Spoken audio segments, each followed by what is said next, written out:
ये सब जो प्रोफेशनल है, इसको 5,000, 2,000, 4,000 वर्ष आप सुनेंगे तो तत्व ज्ञान लाभ नहीं। यदि वास्तविक तात्विक ज्ञान चाहते हैं तो जैसा भगवान बताते हैं, तद विज्ञान तद विधि प्रणिपातेन। यदि आप तात्विक ज्ञान चाहते हैं तो पहले आपको क्या नाम, प्रणिपात, इसलिए आपको प्रस्तुत होने पड़ेगा। प्रणिपात में का अर्थ होता प्रकृष्ट रूपेण निपात। जैसे भगवान कहते हैं कि सर्वधर्मान परित्यज्य मामेकं शरणं व्रज, इसी प्रकार व्यक्ति को ढूंढिए जहां जाकर के आप संपूर्ण प्रणिपात कर सकते हैं। महाराज आपको चरण में अपने को हम बिका दिया, ऐसे व्यक्ति को सुनना ढूंढना चाहिए। किंतु प्रणिपात अगर आप समझते हैं, जो ये स्वामी जी क्या जानते हैं गीता, हम इनसे बहुत ज्यादा जानता, तो आप ठगाने के लिए कुछ प्रश्न कीजिए, जो कितना जानते हैं उसमें कुछ लाभ नहीं। आप स्वामी जी को नहीं चाहते हैं और किसी को चाहते हैं, ऐसे व्यक्ति को ढूंढिए जहां जाकर के आप खुशी से प्रणिपात कर सके। तद विधि प्रणिपात, फिर बड़ी प्रश्न कीजिए। जिसके पास आपको प्रणिपात है नहीं, उनसे परिप्रश्न करके उनको भी समय नष्ट करना, आपका भी समय नष्ट करना, ऐसी काम है, उसमें कुछ लाभ है। तद विधि प्रणिपातेन परिप्रश्नेन सेवया विकार। कारण ये है कि ये जो विज्ञान है, ये सेवन मुख में ये मालूम होता है। जब तक हमको ये घमंड रहेगा कि हम तो मास्टर हैं, हम तो प्रभु हैं, जैसा महामूर्ख लोग कहते हैं हम भगवान हैं, हम गॉड हैं, तो ये सब कुछ भगवान को समझ नहीं पाए, क्योंकि इसको प्रणिपात है नहीं, सरेंडर है नहीं। और भगवान को समझने के लिए पहली बात है सर्वधर्मान परित्यज्य मामेकं शरणं, प्रणिपात, अपने को प्रकृष्ट रूपेण निपाओ। जो पहली समझना चाहिए, जो हमारा ऐसे मूर्ख जगत में कोई है नहीं दुनिया में, हम घमंड से ऐसी ऐसी कर रहा था, आज से भगवान आपका चरण में हम अपने को बिका दिया। आप चाहे राखिए और मारिए, जो कुछ कीजिए। ये बुद्धि कब होती है? ये भी भगवान भगवद गीता ने बताया कि बहुनाम जन्मनाम अंत। ये मूर्ख लोग अनेक जन्म जन्मांतर ये घमंड में रहेंगे, हम भगवान हैं, हम भगवान। ये अनेक ऐसे जन्म चले ज्ञानवान। तो जब ज्ञानवान होगा वास्तविक कि मैं भगवान नहीं है, मैं भगवान का दास है, उसका नाम है ज्ञानवान। और जब तक वो अपने को समझता है जो मैं भगवान है, उसका ऐसे मूर्ख और दुनिया में कोई है। ये बात असल बात। तो इसलिए पहले आपने को प्रणिपात, ऐसे व्यक्ति भगवान का पास प्रणिपात होता है, और भगवान के जो प्रतिनिधि गुरु, उसको प्रणिपात हो सकता है, दूसरे के पास नहीं। तो भगवान की प्रतिनिधि होना कोई मुश्किल नहीं है। जैसा कोई बिजनेस कैनवासर होता है, बिजनेस सिक्योर करने के कोई जाता है, तो उसको मालिक बोल देता है कि देखो जी ये चीज का इतना दाम है, तुम आदमी को समझाओ, ये चीज ऐसी है, ऐसी इसको मिल सकता है। तो प्रतिनिधि का काम क्या है? उसको बोले देखो जी ये हमारे पास चीज है और इसका दाम ये है, ऐसी चीज है, ऐसी आपको मिल, उतना ही बोले, ज्यादा नहीं। इसी प्रकार भगवान को प्रतिनिधि वही हो सकता है जो उतना ही बोलता है जो भगवान बोला है, और ज्यादा नहीं, ज्यादा उस्ताद ही नहीं, उतना ही बोलता है, वो भगवान की प्रतिनिधि। भगवान बोलता है सर्वधर्मान परित्यज्य मामेकं शरणं व्रज, वो प्रतिनिधि को बोलना चाहिए देखो जी सब छोड़ करके भगवान का चरण में शरण लो, बस हो गया प्रतिनिधि। तो मुश्किल है जी। भगवान बोलता है मनमना भव मद भक्त मद जाति मांग नमस्कुरु, बस प्रतिनिधि वही बोले कि देखो जी सब समय भगवान का चिंतन करो, भगवान का भक्त हो जाओ, भगवान की पूजा करो और भगवान को नमस्कार करो। तो मुश्किल है। अपने भी वही काम करे और दूसरे को ही सिखाए, तो भगवान की प्रतिनिधि। इसलिए भगवान कहते हैं मैया सत्य मना प्रार्थना जोगम झुंझुन मद आश्रय। आश्रय मद आश्रय, भगवान को आश्रय लो। ये तो जो व्यक्ति भगवान को आश्रय लिया है उसका आश्रय लो। एवं परंपरा प्राप्त एवं राजल सहयोगी, इसका नाम है प्रतिनिधि। और उसके पास जाकर के तत्व जिज्ञासा करो, ठीक ठीक खबर मिल जाएगा, ठीक ठीक ज्ञान मिल जाएगा, जीवन सफल हो जाएगा। इसलिए शास्त्र बताते हैं कि जीवस्य तत्व जिज्ञासा न अर्थ जस्ती कर्म की। दिन भर खाली परिश्रम करना, परिश्रम करने का कोई जरूरत नहीं है। ये तो हमको सीखना चाहिए। जो मनुष्य तो जीव है, पशु पक्षी है, वो क्या परिश्रम करते हैं? वो जानते हैं सवेरे उठ करके खिसखिस कर करके कहीं वृक्ष में चला गया, उनको फ्रूट मौजूद है और थोड़ा खा लिया, तो उसका आहार हो गया। निद्रा के लिए बंदोबस्त है, कोई वृक्ष में बैठ गया, उसके कोई है बैठने का जगह, वह सो जाते हैं।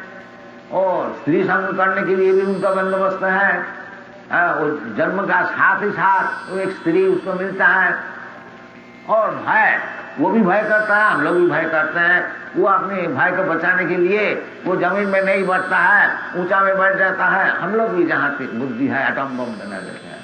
पर इसमें फर्क क्या हुआ? चार ही काम तो हुआ, आहार निद्रा भय मैथुन सामान्य में तत्वसुरी। इससे ज्यादा उस्तादी क्या क्या है?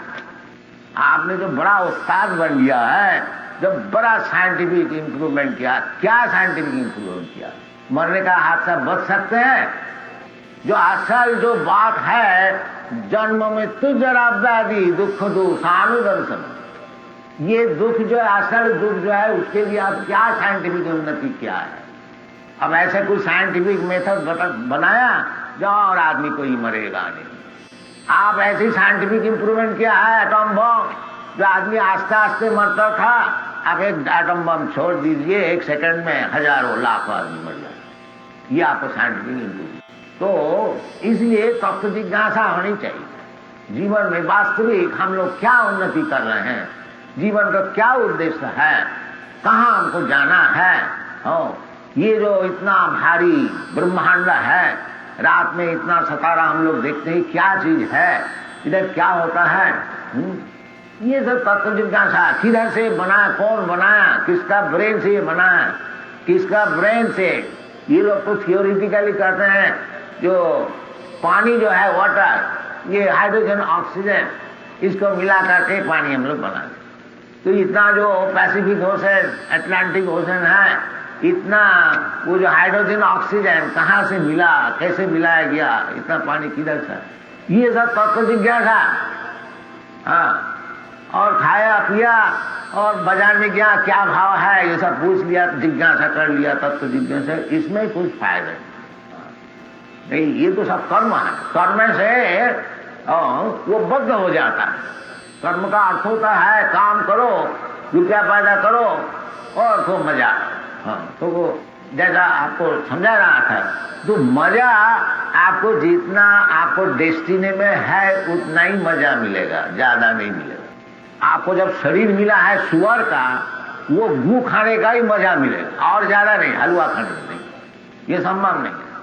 इसलिए शास्त्र में कहते हैं तस्सैव हेतु प्रजति तत्तो न लभते जद भ्रमताम उपर्जति।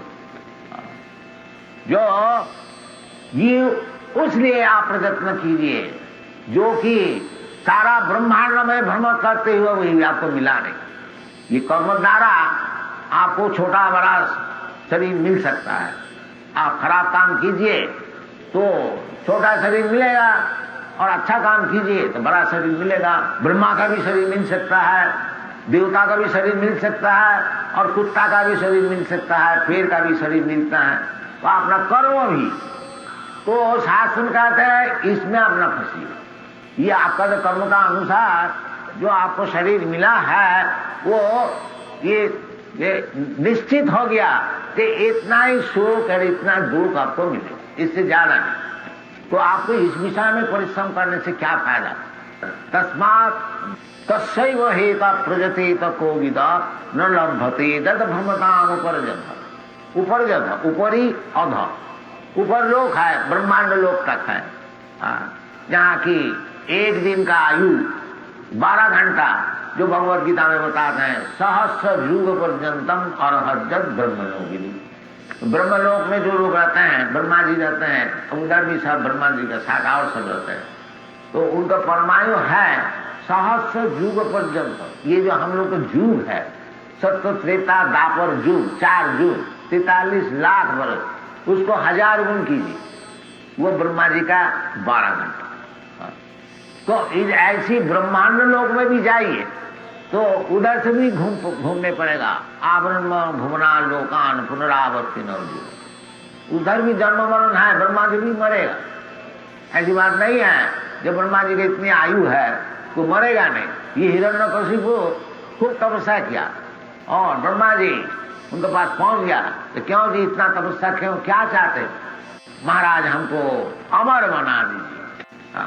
अमर, हम खुद ही अमर नहीं है, तुमको ऐसा अमर बना, ये तो संभव नहीं। तुम आओ तो चाहते तो मांग लो। तो कहते देखिए जी, हाँ जमीन में नहीं मरेंगे, अच्छा ठीक, हम पानी में नहीं मरेंगे, अच्छा ठीक है, आकाश में नहीं मरेंगे, अच्छा ठीक है, हम कोई आदमी नहीं मार सकेगा, ये भी ठीक है, कोई देवता भी नहीं, ये भी ठीक है, कोई जानवर भी नहीं, ये भी ठीक है, कोई अस्त्र नहीं, कोई शास्त्र नहीं, वो अपनी बुद्धि से जितना हो सकता है वो सब मान लिया। ब्रह्मा जी का जैसा सब चीज इतना विचार करके अपने को बचाने के लिए बंदोबस्त किया, जो जमीन में नहीं मरेंगे, दिन में नहीं मरेंगे, रात में नहीं मरेंगे, स्थल में नहीं मरेंगे, आकाश में नहीं मरेंगे, जितनी बुद्धि उनकी है।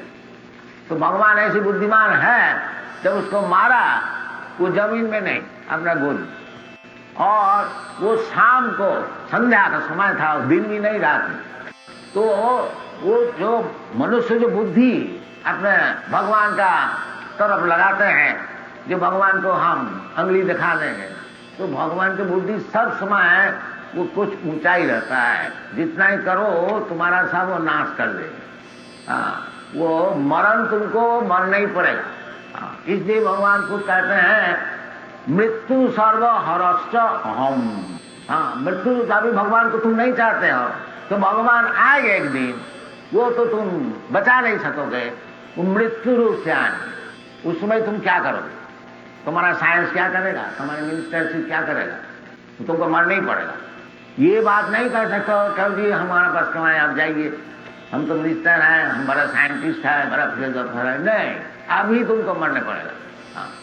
और तुम्हारा जो कुछ है यहाँ सब खत्म, तुम्हारा विद्या बुद्धि मकान और बैंक बैलेंस सर्टिफिकेट, ये स्त्री पुत्र सब, ये सब खत्म हो गया। अब तुम जा करके और एक शरीर धारण करो, फिर दूसरी चैप्टर शुरू करो, फिर मकान बनाओ, फिर शादी विवाह करो, फिर पुत्र उत्पादन करो। वो मनुष्य का शरीर भी हो सकता है और 84 लाख जोनी है, वो तो हम लोग विचार करके तुमको शरीर